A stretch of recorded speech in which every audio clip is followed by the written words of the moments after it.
موضوع. ضعیف اور موضوع حدیث میں فرق یہ ہوتا ہے. ضعیف حدیث کہتے ہیں جس کا راوی کمزور ہو, اور موضوع کا معنی جس کا راوی کذاب ہو, جھوٹا ہو. حدیث کو پتہ ہے یہ جھوٹ بولتا ہے, لہذا اس کی حدیث سنی نہیں جاتی. اس بارے میں بعض علماء نے تو لکھا ہے کہ روایتیں بہت کمزور ہیں, اور بعض لکھا ہے کمزور نہیں ہے, موضوع من گھڑت ہے. چھوڑو سمجھتے ہیں نا, چھوڑو کسے کہتے ہیں؟ آج کل کی زبان میں کذاب کا جو ایک ہوتا ہے کاذب.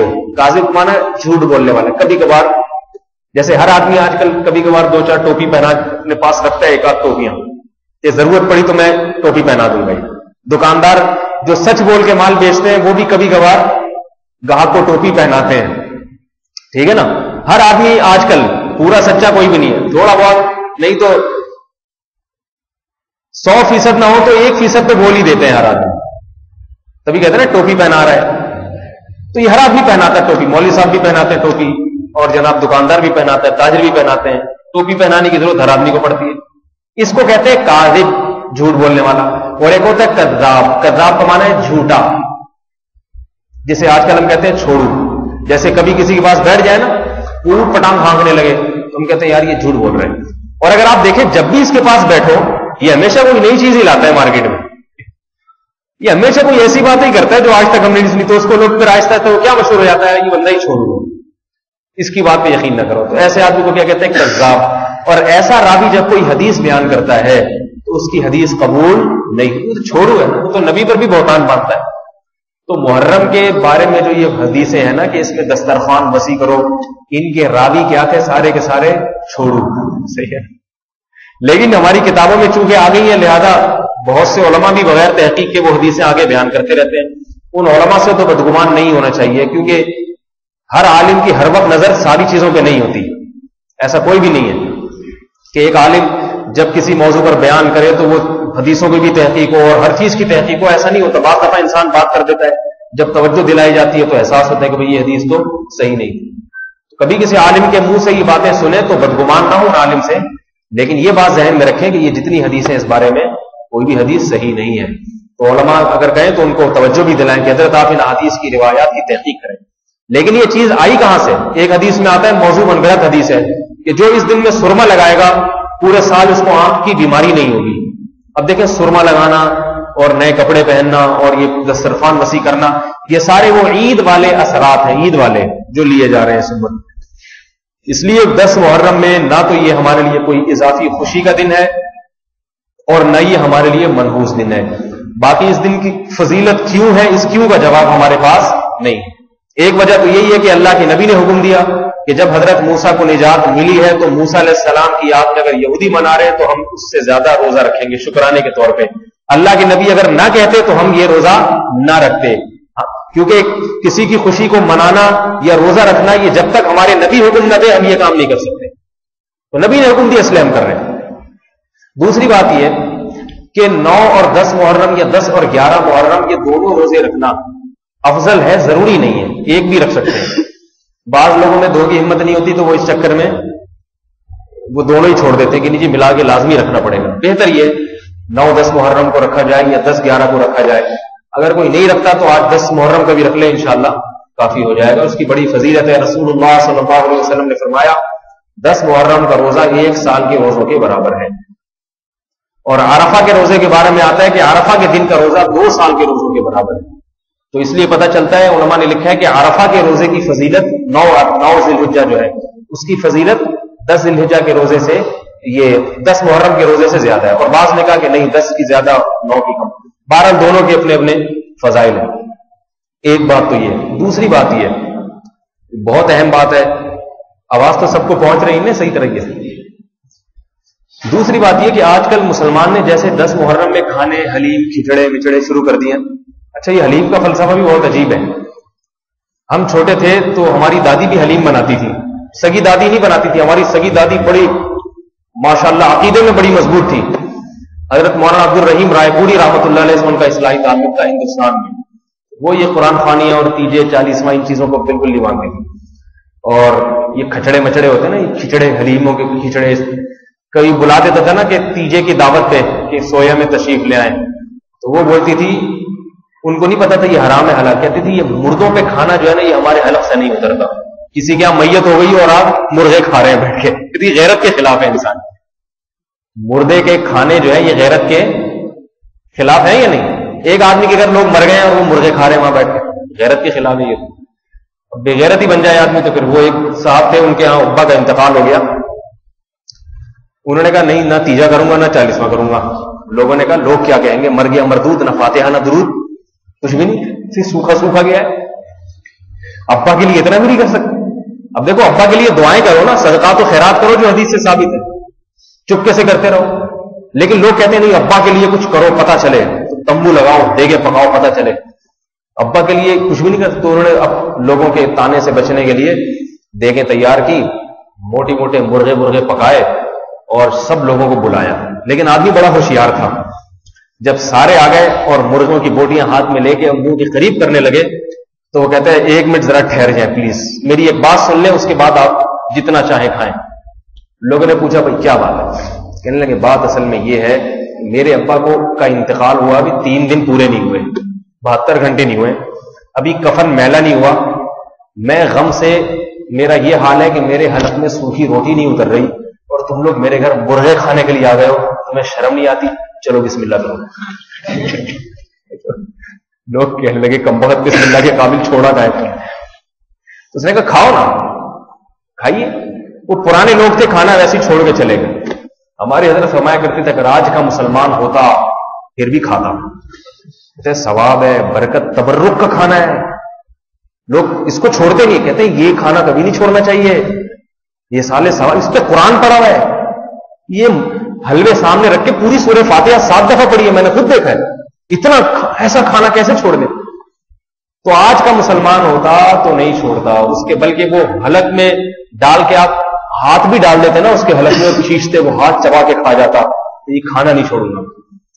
تو جہاں کھانے پینے کی بات آتی ہے، آج کے مسلمان نہ صحیح حدیث کو دیکھتا ہے، نہ امام ابو حنیفہ، نہ امام شافی، نہ امام مالک، نہ امام احمد ابن حنبل، کچھ بھی نہیں. جہاں کھانے پینے کا مسئلہ آئے گا وہاں حدیثیں بھی اپنی ہوتی ہیں اور تحقیقات بھی اپنی ہوتی ہیں، ٹھیک ہے نا، سب کچھ اپنا ہوتا ہے. یہاں بھی یاد رکھو عیدوں کے معاملے میں مسلمان تھوڑا سا وسیع الظرف ہو گیا ہے، بہت زیادہ. اب میں آپ کو بتاتا ہوں عید کا اسلام میں تصور کیا ہے. عید کا اسلام میں تصور کیا. دیکھو عید میں خوشی منائی جاتی ہے، عید میں روزہ کبھی نہیں رکھا جاتا، ایسا ہے یا نہیں؟ عید میں کبھی بھی روزہ نہیں رکھا جاتا. دوسری بات یہ کہ اللہ کے رسول صلی اللہ علیہ وسلم نے ہمیں 2 عیدیں دی ہیں، عید الفطر، عید الاضحیٰ. اور عید الاضحیٰ میں 4 دن رکھے ہیں، وہ بھی عید ہی سے منسلک ہوتے ہیں. ان 4 دنوں میں روزہ رکھنا حرام ہے اور عید الفطر کے دن بھی روزہ رکھنا حرام. عید الاضحیٰ میں تو عید کا دن تو ایک ہے مگر روزہ رکھنا مزید 2 دن تک، مزید 3 دن تک حرام ہے. اس کی ایک وجہ یہ بھی ہے کہ عید کے دن اللہ نے عید اس لیے رکھا کہ آپ نے جانور ذبح کیا ہے اور اللہ آپ کو گوشت کھلا رہا ہے. اب گوشت باقی رہتا ہے 1 ہفتے تک. آپ نے روزے رکھ لیے تو اس کا کیا مطلب ہوا کہ پھر گوشت کٹوانے اور ذبح کرنے اور یہ فائدہ کیا ہوا اس کا؟ کوئی آدمی آپ کی دعوت کرے اور آپ دعوت میں جائیں، وہ کہے بسم اللہ کریں، آپ کا میرا روزہ ہے، تو کہے گا بھائی جان پھر آنے کی ضرورت کیا تھی، آپ جب روزہ ہی رکھنا تھا اور آج اسی دن روزہ رکھنا تھا جس دن میں نے دعوت کی ہے. تو اللہ نے فرمایا پورا سال ہے روزے رکھنے کے لیے، جس دن میں مسلمانوں کو کہہ رہا ہوں کہ کھاؤ پیو اور جانور حلال کرو، گوشت کھاؤ، اسی دن تم روزہ رکھ رہے ہو. تو یہ اللہ کی میزبانی سے اعراض ہے. پتہ چلا کھلائی پلائی اور عید کا دن یہ جمع، روزہ یہ جمع نہیں ہو سکتے. اب میرے بھائی بتاؤ، جس دن رات کو آپ حلیم پکا رہے ہیں اس سے اگلے دن روزہ رکھنے کا شریعت حکم دے سکتی ہے؟ پھر حلیم کھاؤ گے کیسے؟ اور اگر روزہ رکھنے کا حکم دے رہی ہے تو اس کا مطلب ہے اس رات کچھ پکانے کا حکم نہیں دے رہی بلکہ منع کر رہی ہے. کیونکہ حلیم بھی پکاؤ اور روزہ بھی رکھو یہ نہیں ہو سکتے. ساری رات گھوٹا لگایا ہے، ٹھیک ہے نا، بیٹھ کے تو گھوٹا لگایا تو پھر تو صبح کیسے آدمی؟ تبھی حلیم پکانے والے ان میں سے روزہ کوئی بھی نہیں رکھتا.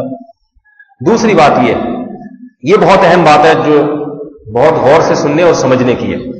12 ربیع الاول کو بھی بہت سے بدعتی عید مناتے ہیں، عید میلاد النبی کے نام سے تعبیر کرتے ہیں نا. دیکھیے ہم رسول اللہ صلی اللہ علیہ وسلم کی صحیح احادیث دیکھتے ہیں. اللہ کے نبی صلی اللہ علیہ وسلم پیر کے دن روزہ رکھتے تھے. صحابہ نے پوچھا یا رسول اللہ آپ اس دن روزہ کیوں رکھتے ہیں؟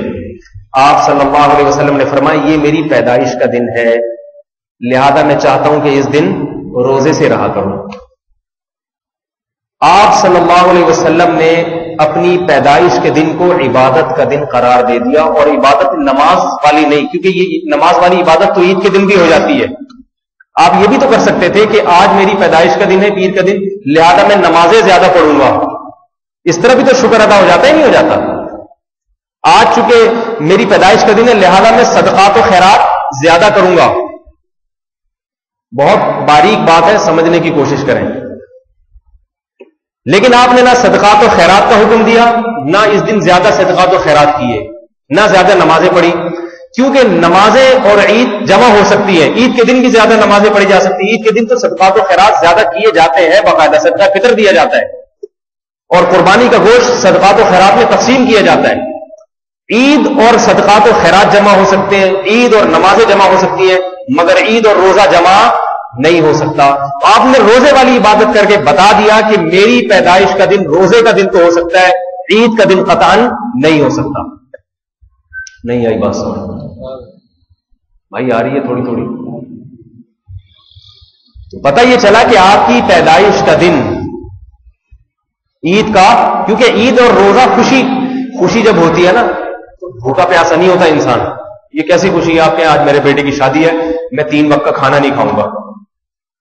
یار یہ کیسی شادی؟ آپ بولے آج میری شادی ہے اور میں نہ صبح ناشتہ کروں گا نہ رات کو کھانا کھاؤں گا, مجھے خوشی بہت ہو رہی ہے. لوگ کہتے ہیں بھائی خوشی میں تو آدمی زیادہ دوسروں کو بھی کھا جاتا ہے. یہ کس قسم کی خوشی ہو رہی ہے کہ بھوک پیاس برداشت کی جا رہی ہے. اگر اللہ تعالیٰ ہمیں حکم دیتے عید کے دن روزہ رکھو تو زیادہ ثواب ہے, تو ہم کہتے ہیں نا یا اللہ پھر یہ جب بھوکا پیاسا ہی رہنا ہے تو مزہ تو نہیں آئے, نہ تفریح پہ جا سکتے ہیں روزہ رکھ کے. تبھی رمضان میں دیکھو سارے پکنک پوائنٹ بند ہوتے ہیں, وہ روزہ خور ہی گھوم رہے ہوں گے, اس میں روزہ دار کوئی بھی نہیں ہوگا. نہ لوگ ساحل سمندر پہ رمضان میں جاتے ہیں, حتیٰ کہ شادیاں بھی نہیں کرتے, شادی ہال بھی بند ہوتے ہیں. رمضان روزہ رکھیں گے, شادی وادی کا مزہ نہیں ہے روزہ. یہ تو عبادت کا مہینہ, بھوکے پیاسے پیٹ کمر سے چپکا ہوا ہے, تراویح پڑھو, نمازیں پڑھو. خوشی ہوتی ہے تو کھاتا ہے انسان, اور کھائے بغیر خوشی منا بھی نہیں سکتا. جب بھی خوشی ہوگی تو سب سے پہلے کھانے پینے کی بات آئے گی. جیسے دیکھو آپ کے امتحان میں نمبر اچھے آ گئے تو فون بولے بھائی آپ کسی کو بتاؤ گے میرے جناب میں ایون گیٹ سے پاس ہوں, فون کہے گا بھائی پر مٹھائی ہونی چاہیے. یہ تھوڑی کہہ کہ اس خوشی میں آج رات کا کھانا نہیں کھائیں گے. کبھی ایسا سنا؟ اس خوشی میں آج رات کا کھانا نہیں کھائیں گے, کبھی سنا ایسے؟ ایک آدمی تھا, اس کا بیٹا پیدا ہوا, لوگ اس کے پاس آتے کہتے ہمیں بڑی خوشی ہوئی ہے کہ آپ کے یہاں بیٹا پیدا ہوا. کہہ رہے مجھے تو کوئی خوشی نہیں ہوئی. لوگ چلے جاتے ہیں واپس, عجیب آدمی, اس کو خوشی نہیں ہوئی. پھر دوسرا آیا, حضرت بڑی خوشی ہوئی آپ کے یہاں بیٹا پیدا ہوا. کہتے آپ کو ہوئی ہوگی, مجھے نہیں ہوئی. چلیے السلام علیکم, چلے جاتے. جب کئی لوگوں نے اس طرح کہا اور ہر ایک کے جواب میں یہ کہتا ہے کہ مجھے تو خوشی نہیں. ایک آدمی نے کہا بھائی تیرا بیٹا پیدا ہوا ہے, صحیح سالم صحت مند, تجھے خوشی کیوں نہیں ہو رہی؟ کہہ رہا خوشی تو بہت ہو رہی ہے, لیکن مسئلہ ہو ان کے سامنے بول دو نا ہاں ہو رہی ہے, تو پھر کہتے ہیں کہ اچھا پھر مٹھائی, پورے محلے کو میں مٹھائی کھلانا شروع کر دوں, میری تو جائیدادیں بک جائیں گے. کہہ رہے پھر پیچھے پڑ جاتے ہیں, مٹھائی مانگتے ہیں, کوئی مٹھائی کی بات کر رہا ہے, کوئی کہہ رہا ہے دعوت کرو, کوئی کہہ رہا ہے لنچ کرو, کوئی کہہ رہا ہے ڈنر کرو. تو اس میں بڑی ٹینشن ہے, اس لیے آسان علی کی نہیں. جب وہ لوگ کہتے ہیں خوشی نہیں ہو رہی تو اگلا مٹھائی کیسے مانگے گا, ویسے چلے جاتے ہیں. اس سے پتہ یہ چلا کہ جب بھی خوشی ہوتی ہے سب سے پہلی توجہ انسان کی کس طرف جاتی ہے؟ خود بھی کھاؤ, دوسروں کو بھی کھلاؤ. یہ انسان کی فطرت ہے, اور شریعت نے انسان کی اس فطرت کی رعایت کی ہے, کیونکہ اسلام ایک نیچرل مذہب ہے, انسان کی فطرت کے خلاف حکم نہیں دیتا. تبھی رمضان کے بعد جب عید کا اعلان کیا گیا تو بتایا کہ اب روزہ رکھنا حرام ہے, کیونکہ روزہ رکھ کے تم خوش نہیں ہو سکتے. نماز پڑھنا حرام نہیں ہے, بلکہ نمازیں تو مزید اضافہ کر دیا, 2 رکعت اور عید کی نماز آ کے پڑھو, نماز بڑھا دی, صدقہ کی مقدار بڑھا دی گئی, لیکن روزے کو منع کر دیا گیا کیونکہ بھوکا آدمی خوش نہیں ہوتا. دیکھو رمضان میں روزے میں کیسے پھیکے پھیکے چہرے ہوتے ہیں, اثر کے وقت کولیسٹرول بالکل ختم ہو چکا ہوتا ہے, جتنا ڈاکٹر نے مشورہ دیا ہوتا ہے اتنا بھی نہیں دیتا, ایسے مرجھائے سے آ رہے ہوتے ہیں, مرجھائے سے جا رہے ہوتے ہیں, کچھ نہیں ہو سکتا ان میں. غصہ اتنا آتا ہے نا اثر کے بعد, جو بھوکے ہوتے ہیں. رمضان میں جتنے پھڈے اثر کے بعد ہوتے ہیں نا شہر میں, پورے سال کے پھڈے ایک پلڑے میں ترازو کے رکھو, اور صرف رمضان کے آخری اشرے کے پھڈے ایک پلڑے میں رکھو تو یہ والا پلڑا جھک جائے گا. اتنے پھڈے, اور اتنے تگڑے پاورفل قسم کے پھڈے ہوتے ہیں, کیونکہ ہر ڈرائیور کو بھی بھوک پیاس لگ رہی ہوتی ہے, کنڈکٹر کو بھی, مسافروں کو بھی. وہ اس سے چلا وہی گاڑی چلا یہاں سے, اس کو غصہ الگ آیا ہوا ہوتا ہے, وہ جلدی پہنچنا ہوتا ہے افطاری کے وقت, ہر آدمی لڑ رہا ہوتا ہے. ایسے موقع پہ کیا ہمیں بڑی خوشی ہو رہی ہے؟ خوشی نہیں ہو رہی ہوتی انسان. تو میں یہ عرض کر رہا تھا، اب دیکھو پیر کے دن محمد صلی اللہ علیہ وسلم نے روزہ رکھ لیا، اور یہ اس نے اشارہ دے دیا کہ قیامت تک اب میری امت میری پیدائش پہ عید منا نہیں سکتی، تصور ختم کر دیا ہمیشہ کے لیے.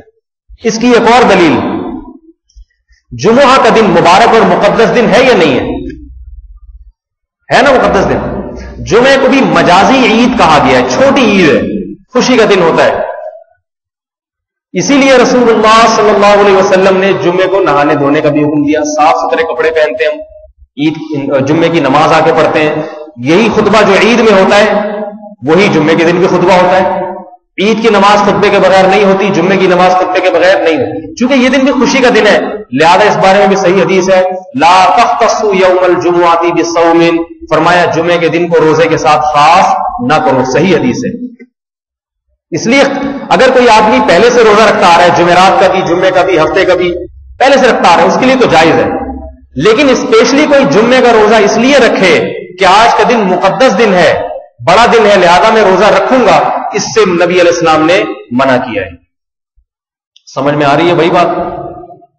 علماء نے جب یہ حدیث دیکھی نا کہ جمعے کے دن، حالانکہ جمعے کے دن بھی روزہ رکھنا جائز ہے، جائز ہے، اس کو خاص نہ کرو. خاص کا مطلب کیا؟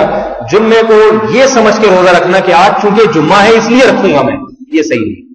اس لیے تھوڑی ہے. ویسے ہی کوئی رکھتا آ رہا ہے، جیسے کسی کی عادت ہے مہینے کے 3 روزے رکھنے کی، تو وہ 3 اتفاق سے ان میں ایک دن جمعے کا آ رہا ہے. یا کوئی قضا روزہ رکھ رہا ہے، یا جناب کوئی ویسے ہی کسی کا ارادہ 10 روز اس میں جمعہ بھی آ گئے تو ٹھیک ہے رکھ لے. اسپیشلی جمعے کا رکھنا کہ آج کا دن چونکہ مقدس دن ہے، بڑا دن ہے، آج میں روزہ رکھوں گا تو زیادہ ثواب ملے گا. حالانکہ جمعے کے دن تمام عبادتوں کا زیادہ ثواب ملتا ہے سوائے روزے کے. کیوں؟ اس لیے کہ اس میں عید کا تھوڑا سا تصور ہے جمعے کے دن. اور مزید چلیں، جمعے کی رات کو بھی رسول اللہ صلی اللہ علیہ وسلم نے عبادت کے لیے خاص کرنے سے منع کیا ہے. فرمایا کہ جمعے کی جو رات ہے، یعنی جو تھرسڈے گزرنے کے بعد جو رات آتی ہے اس کو جمعے کی رات کہتے ہیں نا، یعنی جس کے بعد اگلے دن جمعہ ہے، اس رات کو اللہ کے لیے فرمائے عبادت کے لیے خاص نہ کرو. ہاں، یعنی جمعرات کے بعد جو رات آتی ہے شب جمعہ، اس رات کے بارے میں فرمائے اسے عبادت کے ساتھ خاص نہ کرو. خاص کرنے کا یہاں بھی یہی مطلب ہے کہ پورا ہفتہ عبادت کرتے نہیں، لیکن جمعے کی رات کو اٹھ کے یہ سوچتے ہو کہ آج چونکہ مقدس دن ہے لہذا میں آج کی رات عبادت کروں گا تاکہ مجھے زیادہ ثواب مل جائے. یہ صحیح نہیں ہے. ویسے کوئی روز تہجد پڑھتا ہے، اس رات کو بھی پڑھے تہجد، منع نہیں ہے عبادت، لیکن اس رات کو اضافی فضیلت دینا، حالانکہ جمعے کا دن بالاتفاق تمام دنوں کا سردار ہے، تمام دنوں کا سردار ہے. منع کیا کیونکہ اس میں عید کا تصور ہے. اس دن کے اندر عید کا کانسیپٹ ہے، تھوڑا عید کا جو ہے نا اس میں تھوڑا سا تصور ڈالا گیا ہے. اب یہاں بھی ایک بات بتا دوں، اس سے یہ بھی پتا چل گیا کہ عیدین کی جو راتیں ہیں، عید الفطر اور عید الاضحیٰ، ان راتوں کو بھی عبادت کی کوئی اضافی فضیلت نہیں ہے. یہاں یہ مسئلہ بھی سمجھ لیں. بعض علماء یہ بیان کرتے ہیں کہ عید کی رات کو عبادت کرنا، اس کی بڑے فضائل بیان کرتے ہیں، لیکن اس بارے میں کوئی صحیح حدیث نہیں ہے.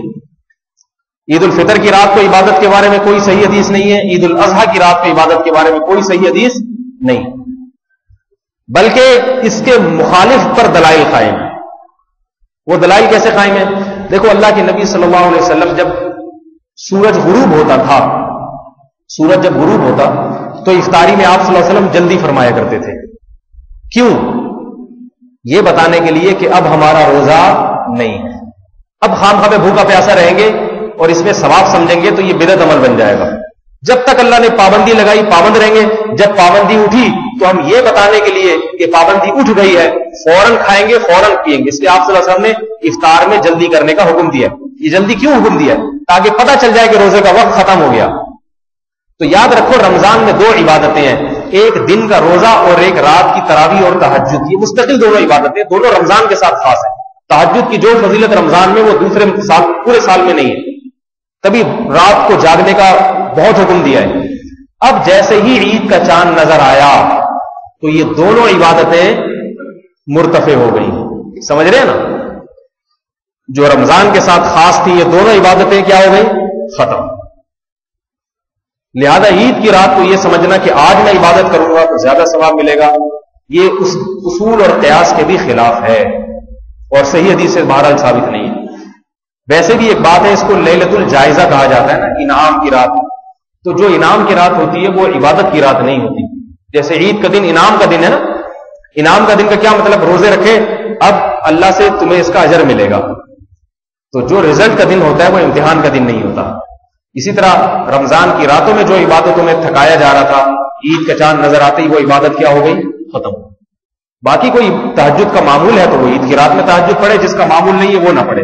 پوری رات پورا سال سوتا رہا ہے تو ایک دن اور سو جائے، اس لیے سو جائے کہ چلو کل عید کا دن میں جاگ کے گزاروں گا، ذرا اچھا گزر جائے گا تھوڑا کھاتے پیتے، ورنہ پوری رات عبادت کرے گا.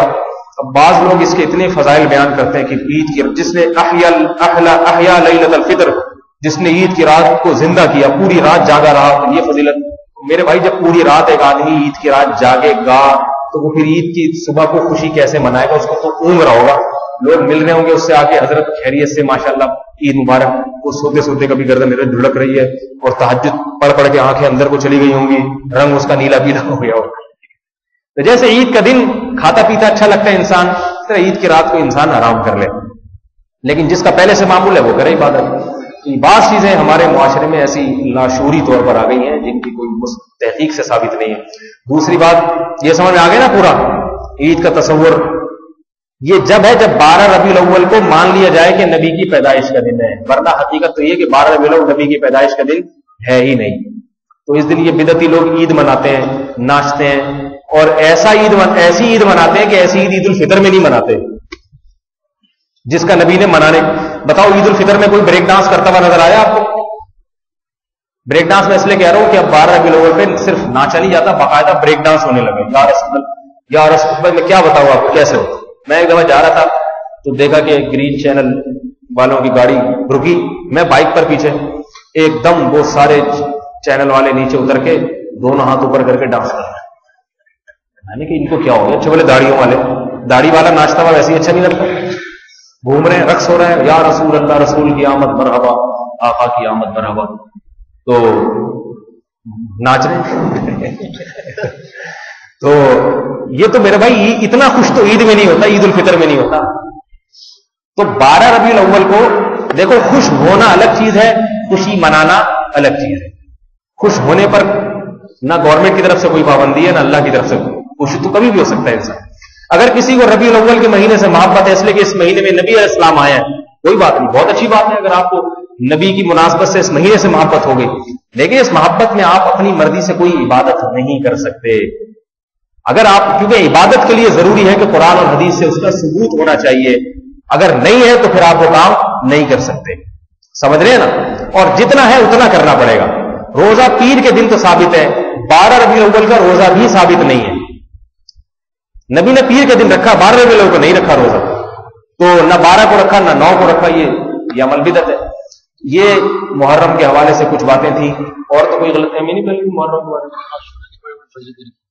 عاشورہ کی بڑی بڑی فضیلت، آدم علیہ السلام کی پیدائش کہتے ہیں اس دن ہوئی تھی.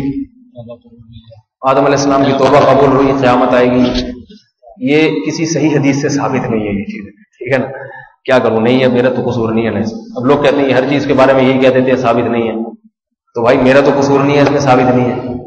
جو کہتے ہیں ان سے دلیل مانگو. کہاں ہم حدیثوں کی تحقیقات بتائیں گے. اس میں یہ راوی، ابن حجر نے اس راوی کے بارے میں یہ لکھا ہے، علامہ ذہبی نے اس کو کذاب اور دجال لکھا ہے.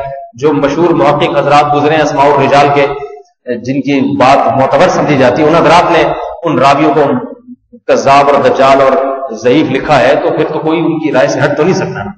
یا تو کوئی کہ میں ایسا محدث ہوں، میں اپنے پہلوں میں سے کسی کی بات کو مانتا ہی نہیں ہوں، سارے ایسے ہی تھے، ٹھیک ہے پھر، لیکن اس کی کوئی نہیں مانے گا پھر ایسے آدمی کی. یہ ذہن میں رکھیں. تو یہ خوب یاد رکھیں، یہ ایسا ہی ہے جیسے بعض لوگ کہتے ہیں امام ابو حنیفہ کو امام شافعی کو نہیں مانتے. میں ان سے کہتا ہوں ٹھیک ہے، نہ مانو، تم خود مجتہد بن جاؤ، لیکن عوام کو آپ مجبور نہیں کریں گے آپ کی رائے پر چلیں، کیونکہ آپ ان سے بڑے عالم نہیں ہو. صحیح ہے نا؟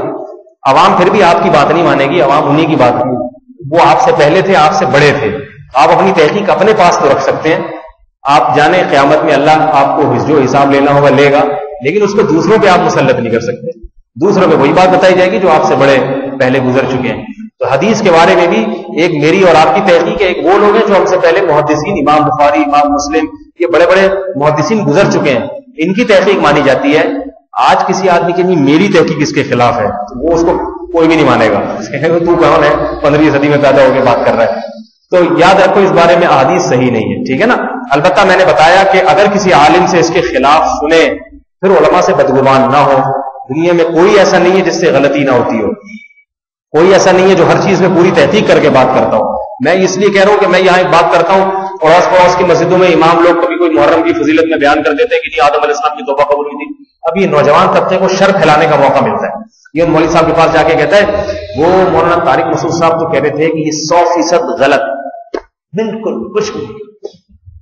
اب وہ بولیں گے یار یہ طارق مسعود صاحب یہ پتہ نہیں کوئی نیا فرقہ تو نہیں بنا رہے ہمارے خلاف.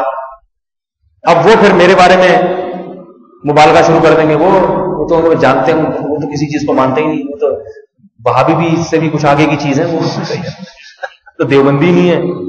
تو وہ ایک کہہ رہے تھے نا وہابڑے, وہابی کی سپرلیٹو ڈگری آئی ہے وہابڑا, وہ تو وہابڑے ہیں, وہ تو کسی چیز کو نہیں مانتے. تو ایسی چیزوں نفرتیں پھیلتی ہیں. سنو, ادھر سن لیا ادھر بھی سن لیا, جس کی بات سمجھ میں آ رہی ہے عمل کر لیں, باقی ضروری تھوڑی کہ کسی کے پیچھے پڑ جائے. ممکن ہے وہ ایک بات غلط کر رہا ہوں, میں 2 باتیں غلط کر رہا ہوں, یہ والی صحیح کر رہا ہوں, باقی اس کے علاوہ پتہ نہیں میں شاید کتنی غلط کر رہا ہوں. 100% کون ہوتا ہے جو ہر بات صحیح کرتا ہے؟ سبیل وغیرہ لگانا یہ تو بچکانہ حرکتیں ہیں. سبیل یہ کس خوشی میں لگاتے ہیں؟ میں یہ بتا رہا ہوں نا, خوشی بھی غم بھی اکٹھا چل رہا ہے. غم کا تقاضا یہ کہ پانی نہ پلاؤ. امام حسین کو جب پانی نہیں ملا تھا تو آپ شربت کیوں پلا رہے ہو لوگوں کو؟ یہ کیسی بات ہے.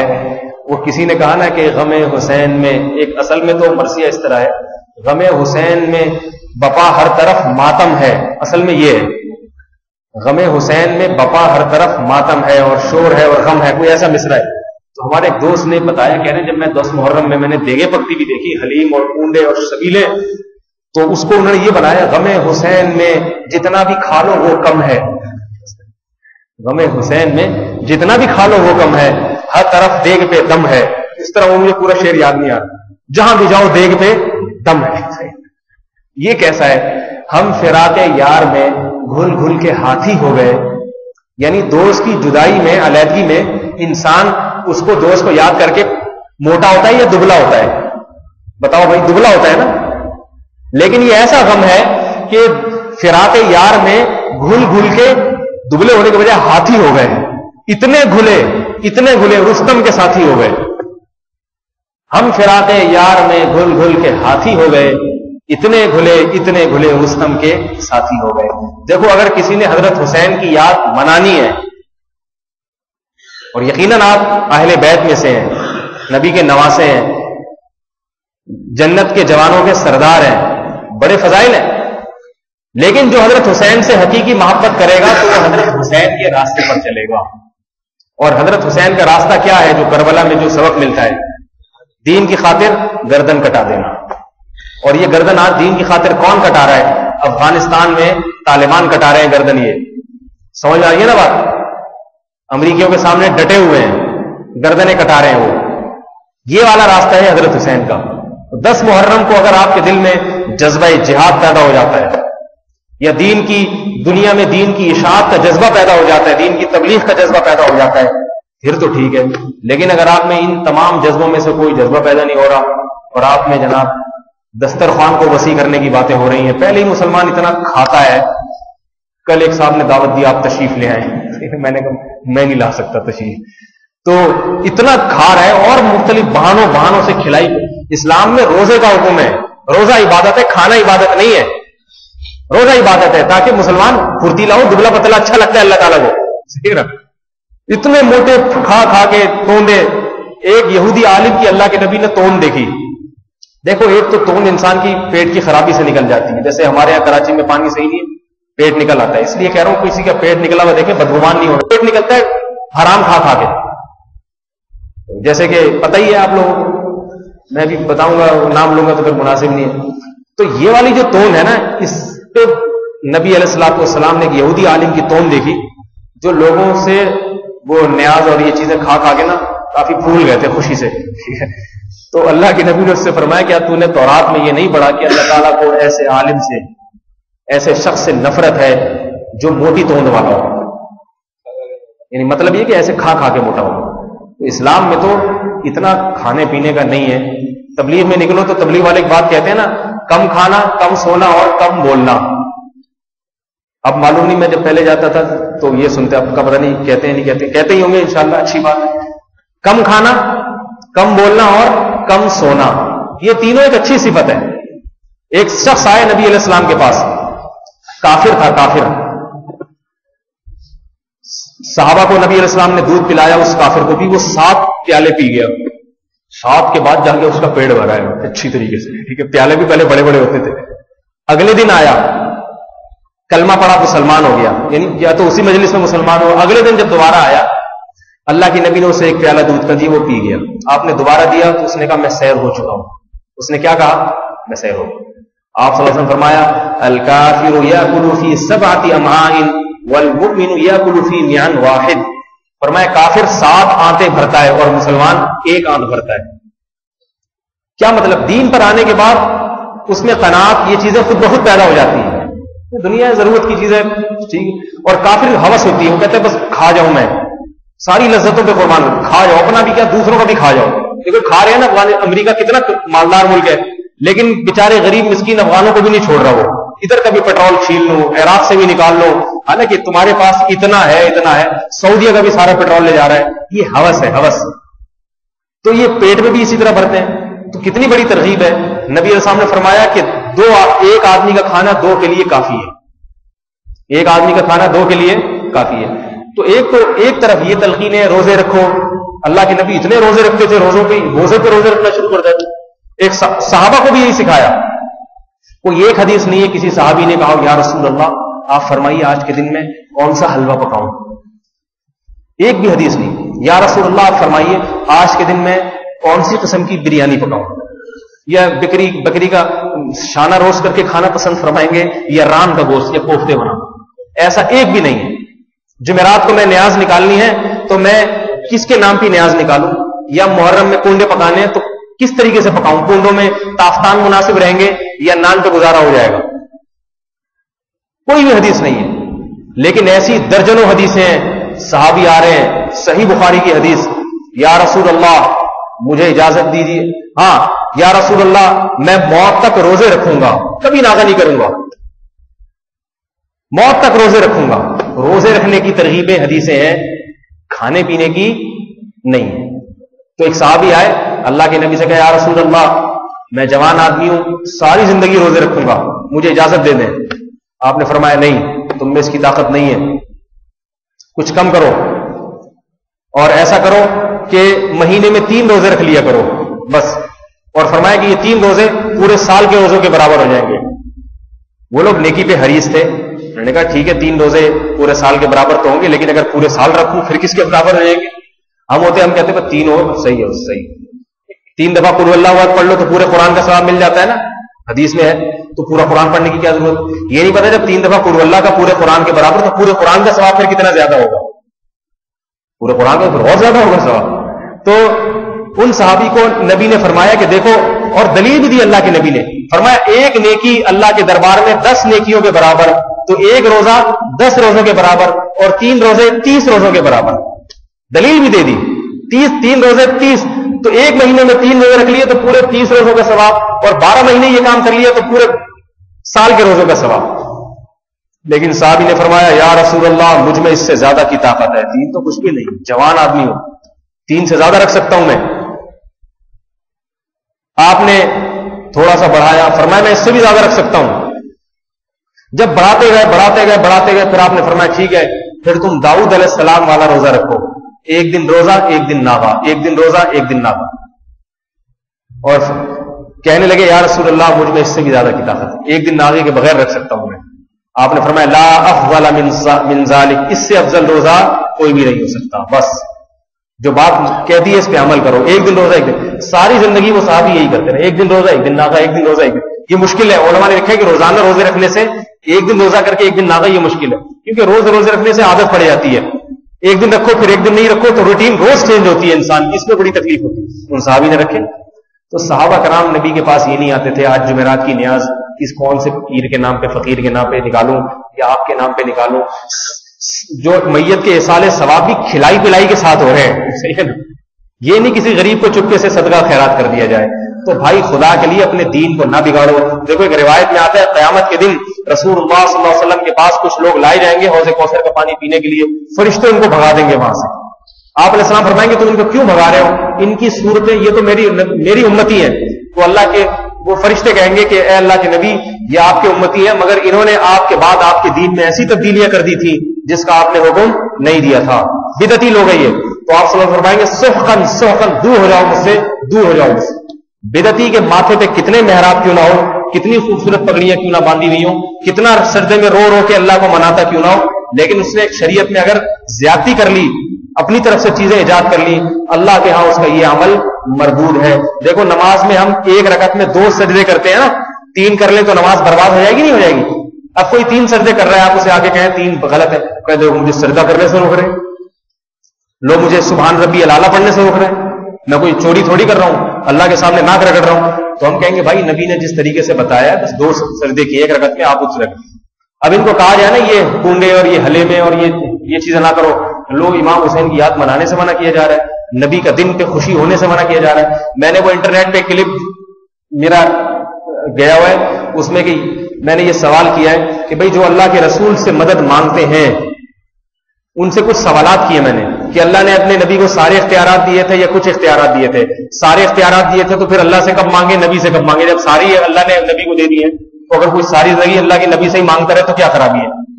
دوسرا سوال یہ کہتا ہے اگر بعض اختیارات نبی کو دیے ہیں سارے نہیں دیے تو وہ بعض کون کون سے ہیں اس کی لسٹ ذرا پلیز بتا دیجیے، ٹھیک ہے نا؟ کیونکہ اگر دیے تو بتائے تو ہوں گے نا امت کو یہ والے، ورنہ فائدہ کیا اختیارات دینے کے جب امت کو پتہ ہی نہیں کہ میں نے اولاد کس سے مانگنی اور رزق میں برکت کس سے مانگنی ہے، تو پتہ تو ہونا چاہیے نا یہ اختیارات دیے. کتنا معقول سوال ہے. انٹرنیٹ پہ جب یہ سوال گیا کہ بھئی یہ یا رسول اللہ مدد کہنے والوں سے چند سوالات، تو اتنی موٹی موٹی گالیوں کے سوا کچھ بھی نہیں. میں نے جب وہ کمنٹس ہوتے ہیں نا پڑھتا ہے آدمی، مجھے تو پتہ نہیں تھا کہ میں نے ایک دن کھول کے دیکھا، میں نے کہا کتنے لوگوں نے سنا ہوگا کمنٹ، وہ وہابڑے، وہ دیوبندی. ایک نے بھیجا تیرے اس طرح سے نبی کی شان میں گستاخی کرنے سے نبی کی شان کم نہیں ہو جائے گی، نبی کی شان کم تھوڑی ہو جائے گی. نبی کل بھی مختار کل تھے، آج بھی مختار کل ہے، کل بھی مختار کل رہے. یہ جواب دیا جا رہا ہے. تو ایسے کمنٹس آ رہے ہیں، کوئی کہہ رہا ہے یہ وہابی ہے، کوئی کہہ رہا ہے یہ ایسے گستاخ ہے. آخر میں ایک نے تھوڑا عقل مند تھا ان میں، اس نے کہا اس وہابی کو کسی دلیل سے جواب دو پھر یہ خاموش ہوگا.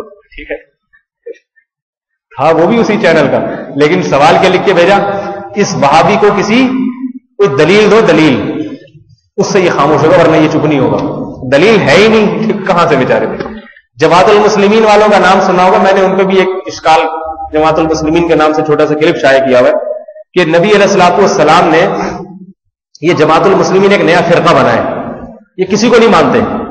یہ کہتے ہیں نبی نے فرمایا جب امت میں اختلاف، بس یہ بات کر کے میں اپنی بات ختم کرتا ہوں، امت میں جب اختلاف ہوگا نا تو جماعت المسلمین اور اس کے امام کو لازم پکڑنا، یہ حدیث پیش کرتے ہیں.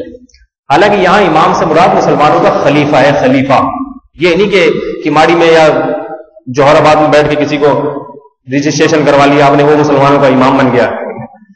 تو اس حدیث میں یہ پیش کرتے ہیں کہ جب فرقواریت ہو تو جماعت المسلمین اور اس کے امام کو لازم پکڑنا، ان تمام فرقوں سے دستبردار ہو جانا. تو وہ کہتے ہیں ہم تمام، نہ ہم حنفی ہیں، نہ شافی ہیں، نہ مالکی ہیں، نہ حنبلی ہیں، نہ تبلیغی ہیں، نہ دیوبندی ہیں، نہ بریلوی ہیں، سارے فرقے غلط ہیں. ہم تمام سے دستبردار ہو کر آؤ جماعت المسلمین میں اور اس کے امام کو لازم پکڑو. اب کوئی پوچھتا ہے جماعت المسلمین اور اس کے امام کون ہے؟ کہہ رہے ہیں یہ صاحب ہمارے امام ہیں اور ہم جماعت المسلمین ہیں. دلیل کیا جماعت المسلمین؟ تم دلیل یہ کہ رجسٹریشن نمبر، تاریخ اور جماعت کا نام کیا ہے؟ ٹھپا جماعت المسلمین، یہ دلیل ہے. میں نے کہا کل کوئی ہندو رجسٹریشن کروا کے لے آئے تو میں نے پھر اس سے میں نے یہ انٹرنیٹ پہ کلپ شائع کیا ہے. میں نے کہا دیکھو دھوکہ نہ دو مسلمانوں کو. نبی نے یہ نہیں فرمایا تھا کہ جماعت المسلمین، نبی جی کا مسئلہ مسلمانوں کی جماعت اور اس کا امام. حنفی، شافی، مالکی یہ سب مسلمانوں کی جماعت ہیں، سارے مسلمان ہیں. یہ رہا ان کے نام الگ الگ کیوں ہے، اس کی وجہ پھر میں کسی اور وقت بیان کروں گا ورنہ بیان لمبا ہو جائے گا. جیسے قراتوں میں اختلاف ہے نا، قرات عاصم ہے، امام کسائی کی قرات ہے، اس لیے کہ وہ امام کسائی سے نقل ہو کے آئی ہے. تو فقہ حنفی امام ابو حنیفہ سے نقل ہو کر آیا ہے. ورنہ یہ فقہ نبی کے دور میں بھی موجود تھا. امام شافعی کا فقہ نبی کے دور میں تھا, امام مالک, امام محمود سارے فقہ تھے, لیکن جن واسطوں سے آئے ہیں تو ان کی نسبت ان واسطوں کی طرف کی جاتی ہے. یہ نہیں کہ یہ دین سے الگ کوئی سلسلے ہیں. تو میں نے ان سے سوال یہ کیا جماعت المسلمین والوں سے کہ بھائی نبی نے تو فرمایا تھا فرقواریت کے دور میں جماعت المسلمین اور اس کے امام کو لازم پکڑنا, اور پوری حدیث یہ ہے کہ اگر جماعت المسلمین اور اس کا امام نہ ملے تو پھر درختوں میں, جنگلوں میں جا کے درختوں کے پتے چبا کے, جڑیں چبا کے گزارا کرنا, تمام فرقوں سے علیحدہ ہو جانا. میں نے کہا آپ کو چاہیے تھا کہ آپ کا خیال اگر یہ تھا یہ سارے فرقے نئے نئے پیدا ہو گئے ہیں تو آپ جماعت المسلمین کو تلاش کرتے, نہیں ملتی تو کہاں چلے جاتے, جنگل میں. آپ نے تلاش کی, نہیں ملی تو کیماڑی میں آپ نے خود بنا لی, آج سے 25-30 سال پہلے. بنانے کا ذکر کس حدیث میں؟ کسی حدیث میں نہیں ہے کہ اگر نہ ملے تو پھر خود سے بنا لینا. تو حدیث کی مخالفت کر رہے ہیں. تو ایک صاحب نے اب جب یہ انٹرنیٹ پہ کلپ کیا ہے تو کمنٹس آ رہے ہیں کہ آپ مولوی صاحب تم وہی کام کرو جو یہودیوں کے علماء کرتے تھے. جواب دیکھو, عجیب عجیب, کوئی دلیل کا جواب نہیں دے رہا. ایک آدمی کو پھر میں نے خود فون کیا, مجھے بہت تنگ کر رہا تھا وہ, تو میں نے خود فون کیا, میں نے کہا آپ کے پاس اس کا جواب کیا ہے؟ نبی نے بنانے کا تو ہم کہہ رہے ہیں ہم نے بنائی تھوڑی, ہم نے تو زندہ کی ہے. یہ تو نبی کے دور میں بھی جماعت المسلمین تھی, اور دلیل انہوں نے دی صحیح بخاری کی دلیل. صحیح بخاری کی دلیل وہ ہے, حدیث میں آتا ہے کہ نبی علیہ السلام نے فرمایا عید کے دن جماعت المسلمین کے ساتھ عورتیں بھی نماز میں شرکت کریں. یہ حدیث ہے, جماعت المسلمین کے ساتھ عورتیں بھی نماز میں شرکت کریں. تو انہوں نے کہا دیکھو اس سے پتہ چلتا ہے کہ جماعت المسلمین نبی کے دور میں بھی موجود تھی. نہیں یاری بات سمجھ میں؟ یہ دھوکہ ہے الفاظ کا. حدیث کا ترجمہ یہ نہیں ہے جماعت الحدیث مسلمانوں کی جماعت میں شرکت کریں, یہ ترجمہ ہے. دیکھو جماعت المسلمین اور مسلمانوں کی جماعت میں ایسے ہی فرق ہے جیسے ابو حنیفہ میں اور حنیفہ کے ابو میں فرق ہے. ہر حنیفہ کا ابو حنیفہ تھوڑی ہوتا ہے. ہر غلام احمد کا غلام تھوڑی ہوتا ہے. غلام احمد ایک نام ہے, اور احمد کا غلام کوئی صاحب ہوں گے, ان کا نام کچھ اور ہوگا. نہیں ہے بات. عبداللہ, ہر آدمی جو اللہ کا بندہ بن کے رہے اس کو عبداللہ نہیں کہتے. عبداللہ اسی کو کہتے ہیں جس کے باپ نے اس کا نام عبداللہ رکھا ہوگا. تو حدیث کا ترجمہ یہ ہے کہ جماعت المسلمین سے مراد مسلمانوں کی جماعت میں شرکت کریں. یہ مطلب نہیں کہ جماعت المسلمین نام کا جو فرقہ بنا لے اس میں. اس کی دلیل یہ ہے کہ آگے حدیث میں یہ بھی آتا ہے دعوت المسلمین, مسلمانوں کی جماعت اور مسلمانوں کی دعا میں شرکت کرے. اب وہاں دعا میں یہ نہیں کہتے دعوت المسلمان, کہتے ہیں مسلمانوں کی دعا میں. اور جہاں نماز کا ذکر آیا تو مسلمانوں کی جماعت میں شرکت کریں. خدا کے بندو, تم پورا ترجمہ یا تو دونوں میں یوں کرو کہ جماعت المسلمین اور دعوت المسلمین میں شرکت کرے, یا پھر دونوں طرف یہ ترجمہ کرو مسلمانوں کی جماعت اور مسلمانوں کی دعا میں. ایک طرف ترجمہ کر رہے ہیں جماعت المسلمین کی نماز میں شرکت کرو, اور آگے کر رہے ہیں کہ مسلمانوں کی دعا میں. یہاں مسلمانوں کی کاکی کے لفظ یہاں کیوں آ رہا ہے؟ ٹھیک ہے نا, یہاں دعوت المسلمین کہو نا. دوسری بات یہ کہ اگر اس وقت جماعت المسلمین تھی بالفرض, آپ کہہ رہے ہیں آج ہم نے اس کو زندہ کر دیا ہے, تو زندہ وہ چیز کی جاتی جو پہلے سے موجود ہو. جو غائب ہو جائے اس کو زندہ نہیں کیا جاتا, اس کو دریافت کیا جاتا ہے, نکالا جاتا ہے کہیں سے. ٹھیک ہے نا. جماعت المسلمین اس دور میں اگر وہ تھی تو اس دور کے بعد آپ 1000 سال کی تاریخ اٹھا کے دیکھیں گے, آپ کو مسلمان 4 مسلک میں نظر آئیں گے, حنفی, مالکی, شافعی اور حنبلی, اور بہت تھوڑے سے اہل ظاہر جن کو, جو آج اہل حدیث مسلک جس میں چل رہا ہے, بہت تھوڑے سے وہ ملیں گے. ورنہ امت حنفی, شافعی, مالکی, حنبلی اور تھوڑے سے اہل حدیث. تو ان سے پوچھو اس وقت جماعت المسلمین کہاں گئی؟ میں نے ایک سے پوچھا امام بخاری کے دور میں جماعت المسلمین کون سی تھی؟ اس کہاں تھی وہ؟ امام مسلم جو اس حدیث کو نقل کرنے والے وہ کون سی جماعت المسلمین کے ہاتھ میں بیعت میں تھے؟ تو زندہ وہ چیز کی جاتی ہے جو ہو آپ جان ڈال کے زندہ کر دیں. ہے ہی نہیں تو زندہ کہاں سے؟ وہ مارکیٹ میں لائی جا رہی ہے, وہ نہیں. تو یہ جو کماڑی میں 1395 ہجری میں جماعت المسلمین بنی ہے, یہ نبی کی جماعت المسلمین کو زندہ نہیں کیا گیا, یہ اپنی طرف سے ایک فرقہ پیدا کر کے جماعت المسلمین گڑی گئی ہے, اس کی بنیادیں رکھی گئی ہیں. اور نبی نے جس فرقہ واریت سے منع کیا تھا کہ نیا فرقہ نہ بنا لینا بلکہ عامت المسلمین سے منسلک رہنا, اور بتایا جو نیا فرقہ بنائے گا ہٹے گا وہ جہنم میں جائے گا. انہوں نے یہ ڈبل جرم کیا, ایک نیا فرقہ بنایا, اور حدیث تو کہہ رہی ہے کہ جو نیا فرقہ بنائے گا جہنمی ہوگا وہ. تو نیا فرقہ بنایا اور اہل جہنم نام رکھنے کے بجائے جماعت المسلمین نام رکھ لیا. یہ ایسے ہی ہے جیسے کوئی آدمی چور ہو اور نام پولیس خان رکھ لے ہو. اس سے وہ پولیس تھوڑی بن جائے گا. ٹھیک ہے, نہیں آ رہی بات سمجھ؟ آپ کوئی آدمی چوری کرتا ہے, اب اس کو جب پکڑا گیا تو وہ کہتا ہے میں چور نہیں ہوں. کیوں چور نہیں؟ میرا نام تو پولیس خان ہے, اور پولیس کے جتنے بینیفٹس ہیں وہ سارے مجھے ملنے چاہیے. لوگ کہیں گے بھائی حرکتوں سے پتہ چلتا ہے کہ آپ پولیس ہے یا نہیں ہے, نام سے نہیں پتہ چلتا. یاد رکھو, جماعت المسلمین کی سب سے پہلی نشانی یہ ہے کہ وہ الگ فرقہ نہیں بنائے گی, عام مسلمانوں سے جڑ کے رہے گی. جیسے حنفی, شافی, مالکی, حنبلی ایک دوسرے سے جڑ کے رہتے ہیں. سعودیہ میں ہم جاتے ہیں نا, حنبلی اماموں کے پیچھے نماز پڑھتے ہیں, شافی ہماری مسجد میں موجود ہے, ہمارے پیچھے نماز پڑھتے ہیں. آج تک کبھی اختلاف نہیں ہوا, کیونکہ ہمیں پتہ ہے کہ یہ فروعی اختلاف صحابہ کرام میں بھی موجود تھے مگر لڑتے نہیں تھے. ایسا نہیں ہوا صحابہ میں اختلاف ہوا فروعی مسئلے میں, لیکن کسی صحابی نے جماعت المسلمین نام کی کوئی تنظیم نہیں بنائی, بلکہ کہا ان کی یہ رائے ہے, میری یہ رائے.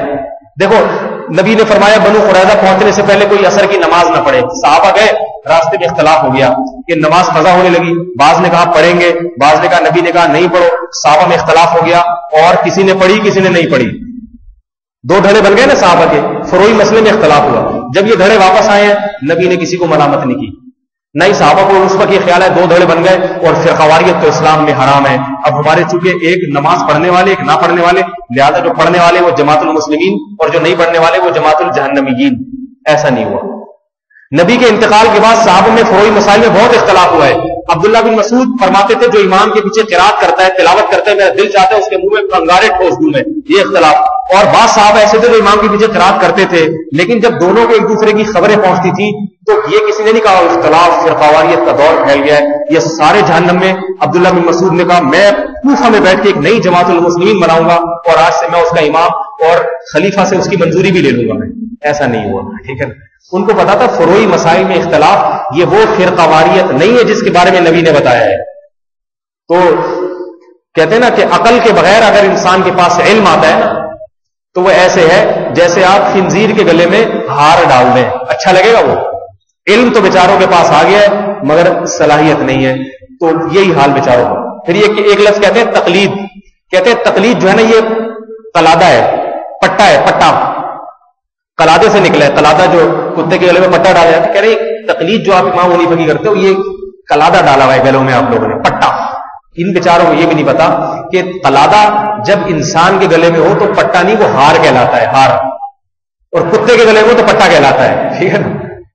انسان اگر تقلید کا قلادہ ڈالتا ہے تو انسان کا زیور ہار کہلائے گا. اور یہ حدیث سے ثابت ہے, صحیح بخاری صحیح مسلم کی حدیث میں کہ حضرت عائشہ کے گلے میں قلادہ تھا, وہ گر گیا, اس کو تلاش کرنے میں دیر لگی تو تیمم کی آیات نازل ہوئی. وہاں قلادے کو کوئی یہ کہہ سکتا ہے کہ حضرت عائشہ کے گلے میں معاذ اللہ پٹا ڈلا ہوا تھا؟ کوئی کہہ سکتا ہے؟ وہاں سب یہ بھی ترجمہ کرتے ہیں ہار ڈلا ہوا تھا. تو یہ تقلید کا قلادہ. تقلید کہتے ہیں انسان خود سے مجتہد بننے کے بجائے اپنے سے بڑے کسی مجتہد کی رہنمائی میں قرآن اور حدیث میں چلے. یہ قلادہ ہمارے گلے کا زیور ہے. اور یہ جو ہے نا مادر پدر آزاد آج کی جو نوجوان نسل پیدا ہو رہی ہے وہ کہہ رہی جو حدیث کا معنی میری سمجھ میں آ رہا ہے بس وہ ہے, وہ میں سب پہ تھوپوں گا, جو نہیں مانتا وہ سارے جہنم میں. لہذا فرقہ پھیل گئے. اب ہم یہاں بیٹھ کے ایک نئی جماعت المسلمین بنائیں گے جس کا رجسٹریشن نمبر یہ ہوگا, اور حدیث میں جتنے فضائل جماعت المسلمین اس کے امام کو لازم پکڑنے سے متعلق وارد ہوئے سارے اس امام کے اوپر فٹ ہوں گے, جس امام کو بیچارے کو ایک حدیث کا ترجمہ نہیں آیا, جس کو چاہیے تھا جنگل میں نکل کے جڑیں چباتا, وہ یہ کام نہیں کر رہا. تو اللہ تعالیٰ ان فرقوں سے فتنوں سے ہماری حفاظت فرمائے. اور یاد رکھو اہل حق علماء کو اللہ تعالیٰ زندگی دے.